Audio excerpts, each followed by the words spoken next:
Larry Caputo, the ex-husband of Long Island medium star Theresa Caputo, has been injured in a horrific car accident. According to sources, Larry was in the car with his second wife and their child at the time of the accident.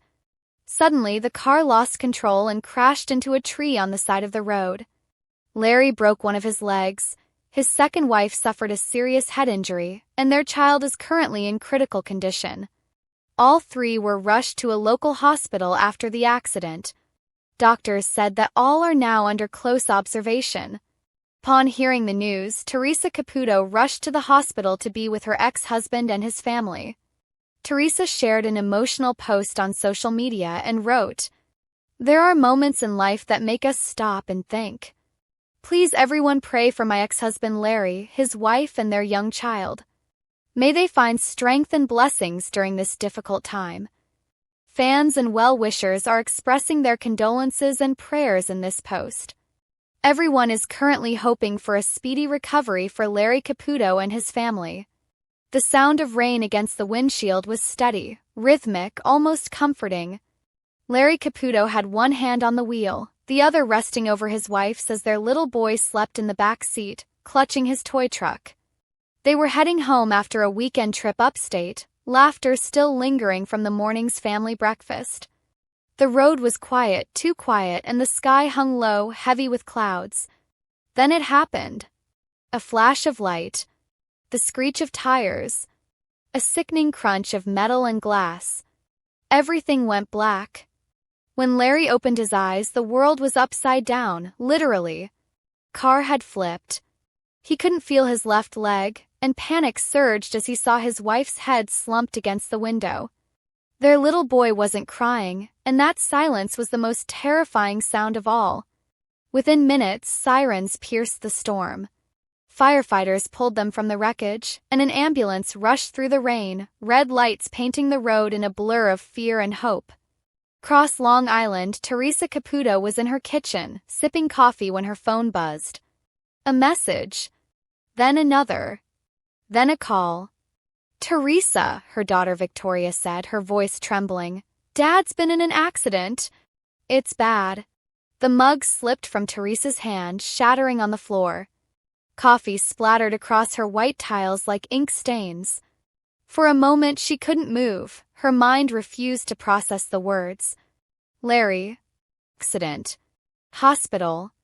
She grabbed her keys and drove, barely noticing the traffic lights. Memories flooded her mind, their early days together, the laughter, the arguments, raising their kids.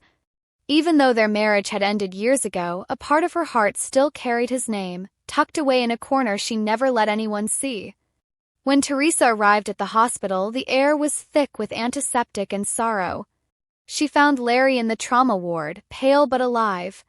His leg was in a cast, his breathing labored. Machines beeped softly beside him. His second wife lay in another room, surrounded by doctors, her head bandaged. Their child was in the ICU, a tiny body connected to more wires than any mother could bear to see. Theresa stood frozen in the doorway. For a long moment, she couldn't step inside. She wasn't family anymore, not by name anyway. But when Larry opened his eyes and saw her, his voice broke. "Theresa." She walked to his side, tears slipping silently down her face. "I'm here, Larry. I'm right here." He reached out with his uninjured hand and she held it tightly. For the first time in years, the world outside disappeared. There were no cameras, no fans, no readings, just two people bound by something deeper than marriage. History, pain, and love that never fully left. Later that night, Theresa stepped outside into the cool October air. The hospital lights glowed behind her, but the sky was dark, moonless. She closed her eyes and whispered a prayer. She wasn't praying as the Long Island medium, not as the woman who talked to spirits for others. Tonight she was simply a mother, an ex-wife, a human being aching for the people she once called her own. Her phone buzzed again. It was Victoria. "Mom, people are asking what's happening. Should I say something?" Theresa took a deep breath, then opened her social media app. Her fingers trembled as she typed. There are moments in life that make us stop and think. Please, everyone, pray for my ex-husband Larry, his wife, and their young child. May they find strength and blessings during this difficult time. She hit post. Within seconds, messages flooded in, thousands of comments, prayers, and candle emojis. The world, for once, was united in compassion. Hours later, Theresa sat in the hospital chapel. The room was empty except for the flickering of votive candles. She closed her eyes, whispering softly, "Spirit, if you're listening, give them the strength to stay. Don't take them yet. Not like this." A quiet warmth filled the room, that familiar hum she'd felt countless times when connecting to the other side. But tonight, she wasn't reading for a stranger. This was personal. The energy around her pulsed softly, like a gentle heartbeat. In her heart, she heard a voice, calm, reassuring. "They'll be okay." Theresa's tears fell freely, but this time they carried hope. She returned to Larry's room just as the doctors came out with cautious smiles. "His vitals are improving," one said. "And the boy, he's responding. We think he's going to make it." Theresa let out a shaky laugh, covering her mouth as relief washed over her. Larry reached for her again, his eyes glassy. "You always did know how to talk to angels," he whispered weakly. She smiled. Maybe tonight they actually listened. Days later, as Larry began his slow recovery, Theresa sat by his bedside reading messages from fans, thousands of people who had prayed, lit candles, sent love. In that moment, she realized something profound. Even though life had torn them apart, the threads of love, past, present, and eternal, still wove them together. When the lights fade and the cameras stop rolling, what remains is connection. And in that hospital room, amidst the hum of machines and the scent of hope, Theresa Caputo, the Long Island medium, was simply Theresa again. A woman who believed that love never truly dies. However, it was a bright autumn morning in Hicksville, Long Island. The leaves shimmered like golden coins under the morning sun, and the air carried that crisp promise of something new. Theresa Caputo, the Long Island medium herself, was sitting in her familiar kitchen nook, the one she always used for quiet reflection before a reading. The smell of strong coffee filled the air, and on the table beside her sat a small velvet pouch containing the crystals she always carried for energy cleansing. But that morning, Theresa felt something different. Something heavy. A spiritual presence lingered near her, not just any soul, but one that felt unusually strong and desperate to communicate. She didn't know who it was yet, but she could feel the pull deep in her chest. A new client was scheduled that afternoon, a woman named Margaret Bloom, a retired English teacher in her late 60s. She'd written to Theresa months ago, saying she had lost her son, Harry, in a tragic car accident 3 years earlier. Margaret said she had tried therapy, prayer, even writing letters to her late son, but nothing helped. She wanted to know why her son had to die so young. When Margaret arrived at Theresa's house, she was visibly nervous.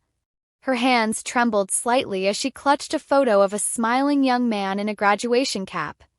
Theresa greeted her warmly. "Hi, honey, I'm Theresa. Come on in, sit down, relax. Don't worry, okay? Whatever's meant to come through today, it will." Margaret nodded, trying to smile, though her eyes glistened with tears. They sat across from each other, candles flickering softly in the background. The familiar sound of distant Long Island traffic hummed outside. Theresa took a deep breath and closed her eyes. "Okay. I'm starting to feel a male energy stepping forward," she began slowly. "He's young, definitely gone before his time. I'm seeing the number 24. Was he 24? Margaret gasped softly. Yes, he was 24 when he passed." Theresa nodded. "He's saying his name. Harry? Henry? No, Harry. Definitely Harry." "That," Margaret broke down. "That's my son, Harry." Theresa's voice softened as she focused on the energy. "He's showing me a car, it's raining, and he's saying, 'Mom, it wasn't your fault.'" Margaret started sobbing uncontrollably. "I always told him not to drive in bad weather that night. He said he'd be fine. And then..." Theresa gently placed a hand over Margaret's.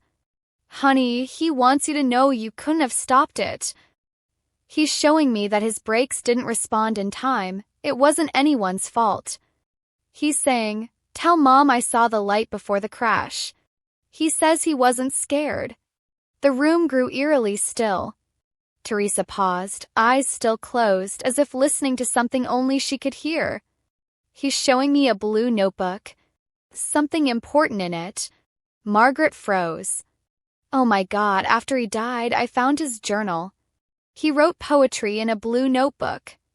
But I never could bring myself to read it. Theresa smiled softly. He says, Mom, read the last page. Tears streamed down Margaret's face as she whispered. The last page was sealed. I thought maybe it was too painful. Theresa nodded. He says that's where the message is. He says, I left something for you there. That moment, the candles flickered. The energy in the room shifted, strong, loving, but intense. Theresa felt chills run down her arms. Harry's showing me a garden, she said. He's saying you two planted something together? Margaret looked up, shocked. Yes, we planted roses every spring. Theresa smiled. He says the white ones bloomed early this year, didn't they? Margaret clutched her heart. Yes, they did. I thought it was strange, they were never that early before. Theresa's eyes filled with tears. That's him, honey. That's his way of letting you know he's still with you. Spirit uses signs like that, flowers, lights, music, to remind you they never really leave. But then something unexpected happened. Theresa's expression shifted, confusion crossing her face. There's another presence, she murmured. It's connected to Harry, but not the same energy. Older, male, maybe a grandfather figure. He's saying his name is Frank? Margaret's lips trembled. My father. He passed before Harry was born. Theresa nodded slowly. He's with Harry. They're together. He's saying, tell my little girl I took care of him when he got here. Margaret broke into fresh tears. I always prayed someone was with him. I didn't want him to be alone. Theresa whispered. He wasn't, sweetheart. He was never alone. As the session continued, Theresa's tone became more serious. Harry's saying something about your health. He's showing me your heart area, but not in a scary way. He says, Mom, slow down. Take care of yourself. Margaret nodded slowly. I have high blood pressure. I've been neglecting my medication lately. Theresa's eyes softened. He's watching over you, honey. He's saying, live your life, Mom. Don't live in my shadow. Margaret sobbed again, her body shaking. I miss him so much. Theresa reached out and hugged her tightly. I know, sweetheart. But he's not gone, he's just changed form. You'll see signs everywhere. The song on the radio, the flicker of lights, the smell of his cologne. Those aren't coincidences. That's Harry. As Margaret got up to leave, Theresa felt the air grow lighter, like a weight had been lifted. Margaret turned before walking out the door. Theresa, you've given me something I thought I'd never have again, peace. Theresa smiled gently. That's not me, honey.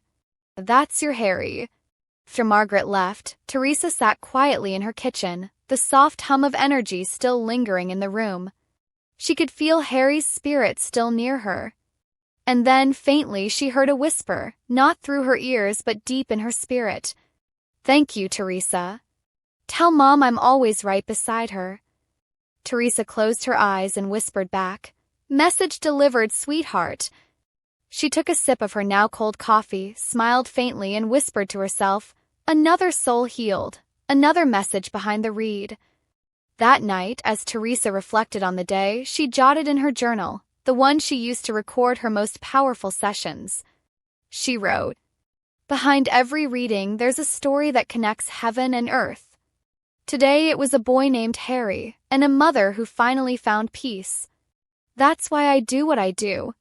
And as she closed her notebook, a soft wind passed through her kitchen, fluttering the candle flame just once before it went still. Theresa smiled again.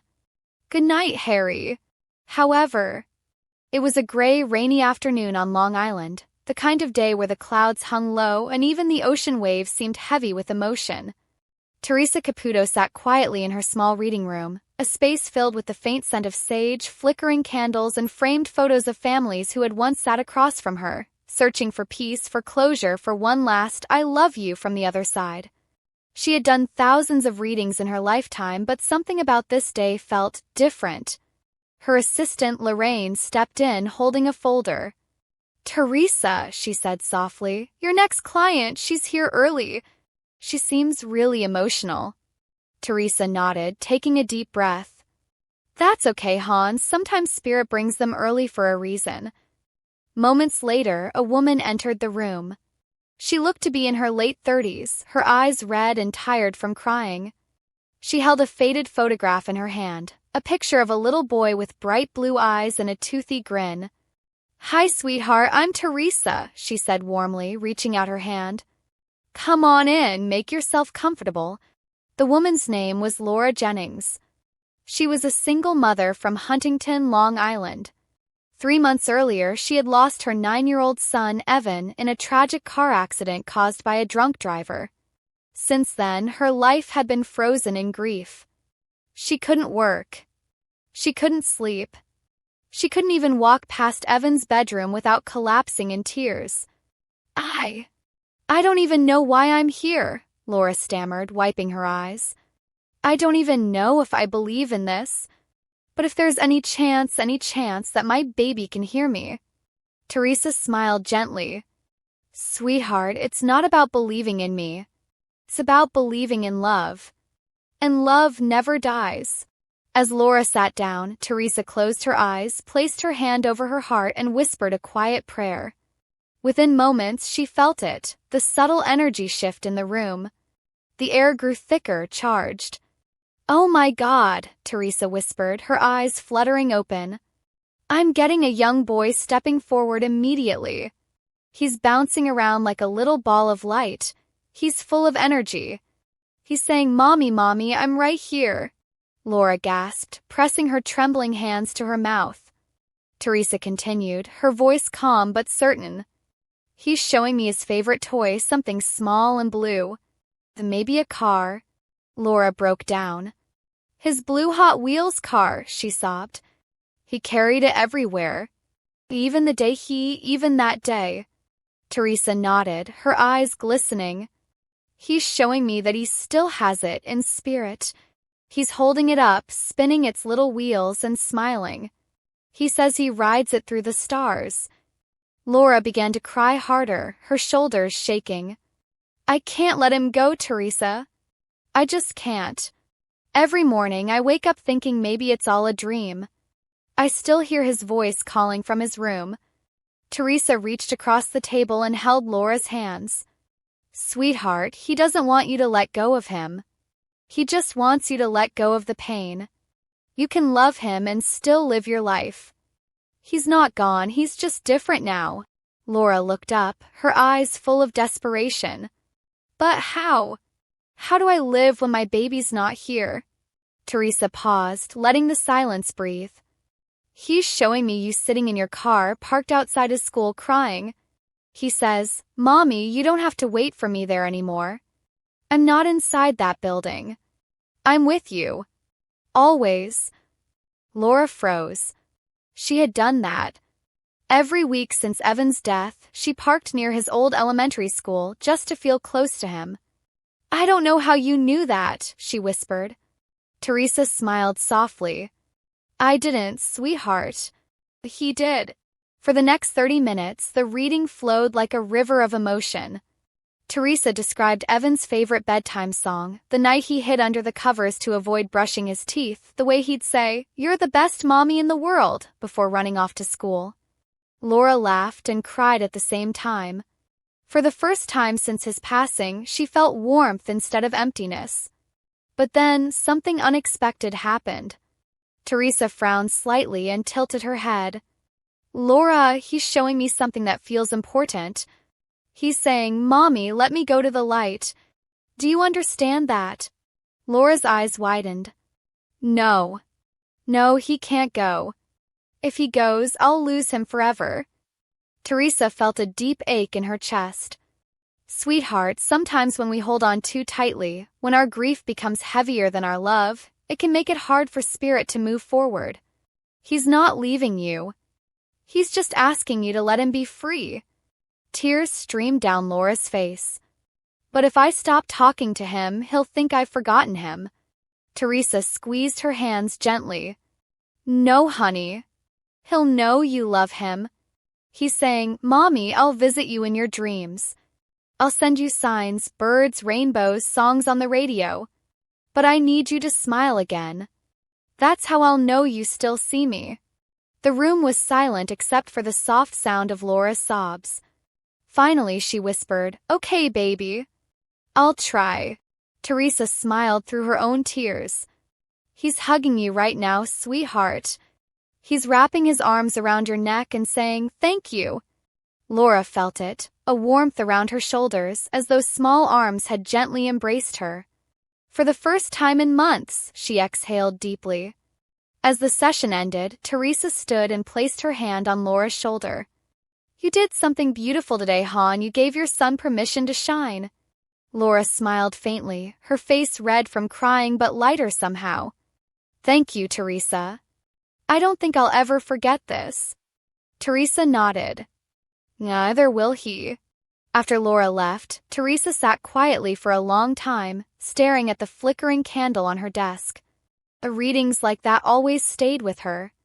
They weren't just about connecting the living with the dead, they were about teaching the living how to live again.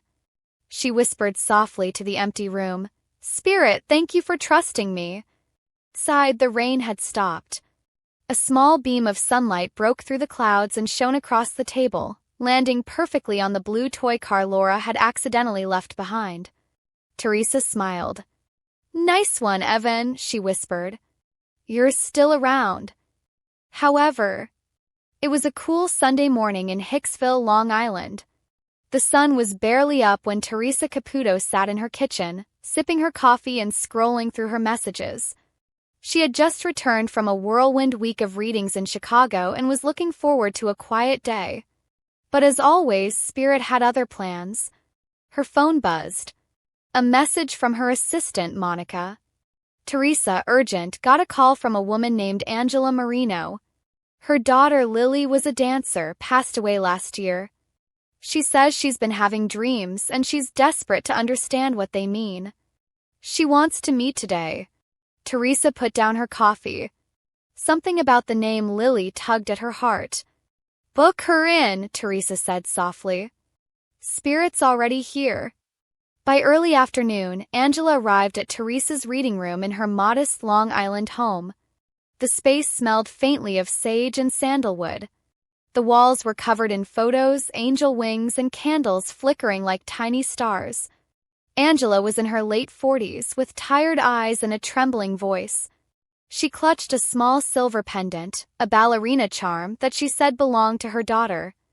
Theresa, she began, Lily was everything to me. She was a dancer, full of dreams. She got into the New York Ballet Academy. But last year there was a car accident. She was only 20. Tears streamed down Angela's face. Theresa reached for a tissue box and gently pushed it across the table. Let's take a breath, Theresa said calmly. Spirit is very strong around you already. Your daughter, she's here. Angela's eyes widened. She's telling me, Theresa continued, closing her eyes, that she didn't suffer. The impact was quick and she saw light right away. She's showing me point shoes, pink ones, and saying, Mom, don't cry every time you hear the Nutcracker Suite. Angela gasped. Oh my God. Play that every Christmas. I thought it would help me feel close to her. Theresa smiled softly. She's saying she still dances when you play it. She says, Mom, I twirl right next to the tree. But the reading didn't stop there. Spirit had more to say. Theresa suddenly felt a rush of cold air move past her shoulder. Her hands began to tremble slightly and she whispered, She's bringing me into your dreams now. Angela looked up, startled. My dreams? Yes. You've been seeing her in your sleep, haven't you? On a stage dancing, but it's not just imagination. That's her visiting you. Angela covered her mouth. Every night, Theresa. Every single night for a week. She's wearing white, dancing barefoot in this fog, then she reaches for me, but I always wake up before I can touch her. Theresa nodded slowly. That's not a dream, honey. That's a visitation. She's trying to tell you something. For a moment, the room grew heavy, the air charged with invisible energy. Theresa's voice softened. She's saying, Mom, don't stop dancing for me.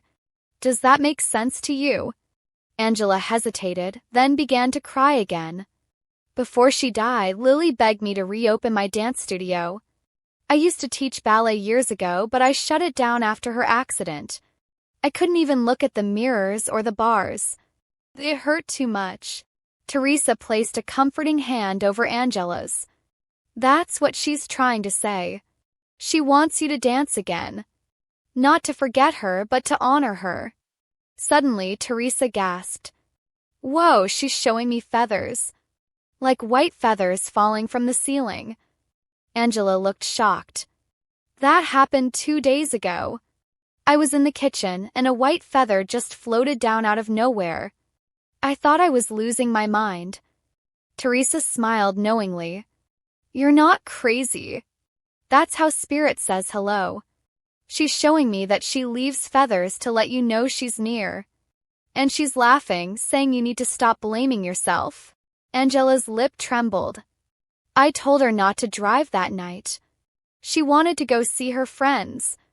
If I'd just stopped her. Theresa interrupted gently. No. She's saying, Mom, it wasn't your fault. It was my time. She says you've carried guilt like a chain around your heart, and she needs you to let that go. The air thickened again, and the chandelier above them flickered for a split second. Theresa looked up. She's validating that she's here right now. Angela looked toward the ceiling, tears streaming down. I can feel her, she whispered. As the reading continued, Theresa said something that made Angela gasp. She's showing me a little girl, curly hair, maybe 4 years old. She says her name is Emmy. Who's that? Angela froze. That's my granddaughter. My son's little girl. Lily adored her. Theresa smiled. She's saying Emmy dances in her sleep just like me. Have you noticed that? Angela laughed through tears. Yes. Emmy twirls around even when she's dreaming. I thought it was just cute. Theresa leaned forward. That's Lily's spirit inspiring her. She's teaching Emmy through her dreams. The gift runs in your family, the love of movement, of dance, of grace. And she wants you to pass that on. Angela nodded, her heart slowly softening. I will, she whispered. I promise. After the reading, Theresa hugged Angela tightly. You're going to be okay, she said. Spirit never leaves us. They just change the way they dance with us. Angela left the house with tears in her eyes, but this time they weren't tears of pain. They were tears of peace. That night, Theresa sat quietly on her porch, thinking about the day. She could still feel the presence of Lily, light as a feather, dancing just beyond the veil. She whispered into the evening air, You did good, kid. You helped your mom heal. A sudden breeze brushed past Theresa's cheek. A single white feather drifted down from the night sky and landed in her lap. Theresa smiled, eyes glistening. Message received, she said softly. And somewhere beyond the stars the dancer twirled, her dreams still alive, her spirit forever free. Hello lovely viewers, welcome to my channel. I am Mina, hope your day is so well. If you like the video, don't forget to subscribe the channel.